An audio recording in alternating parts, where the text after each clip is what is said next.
ہمارا یہ اس موضوع یا اس عنوان کے تحت دوسرا سبق ہے۔ اللہ ذوالجلال والاکرام اہل ایمان کے ساتھ خصوصی طور پر محو گفتگو ہیں، اور یہ سورہ بقرہ کی آیت نمبر 153 ہے۔ اللہ جل شانہ ارشاد فرماتے ہیں، یا ایھا الذین آمنوا، اے ایمان والو، اے اہل ایمان، استعینوا، استعان یستعین استعانتا، استعانت لفظ اردو میں استعمال ہوتا ہے، مدد طلب کرنا۔ اعانت، استعانت، اگر اعانت ہو تو مدد کرنا، اور اگر استعانت ہو تو مدد طلب کرنا۔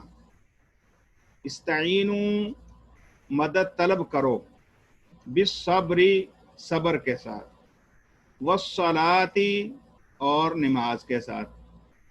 ان اللہ، بے شک اللہ تعالی، مع الصابرین، صبر کرنے والوں کے ساتھ ہے۔ اللہ ذوالجلال والاکرام نے اہل ایمان کو خطاب کیا اور فرمایا، یا ایھا الذین آمنوا، اے اہل ایمان۔ دنیا کے اندر انسان کا اللہ کے نزدیک اگر سب سے بڑا کوئی شرف ہے، کوئی مقام ہے، تو وہ اس پر ایمان لانا ہے۔ اللہ ذوالجلال والاکرام نے انسانیت کو تکریم بخشی ہے، اس میں کوئی شک نہیں۔ وَلَقَدْ كَرَّمْنَا بَنِي آدم، بنو آدم کا ایک مقام اللہ کے ہاں ہے، لیکن حقیقی مقام یا اللہ کی نظر میں سب سے زیادہ شرف اور عزت والا انسانوں میں سے وہ ہے جو اہل ایمان ہے۔ اور اللہ ذوالجلال والاکرام پھر اپنے ان مومن بندوں سے مخاطب ہوتا ہے، یعنی اب اگر کوئی بندہ دعویٰ ایمان کرتا ہے تو وہ ذرا تھوڑا خیال کرے کہ میرا رب میرے ساتھ بات کر رہا ہے، میری حیثیت کیا ہے۔ اللہ اکرم الاکرمین، وہ سارے جہانوں کا پالن ہار۔ یہاں تو کوئی چھوٹا سا کوئی افسر اور کوئی جو ہے وہ صاحب منصب اگر کسی کو تھوڑی آواز دے دے تو وہ پھولا نہیں سماتا، چہ جائے کہ رب العالمین انسان سے جو ہے مخاطب ہو۔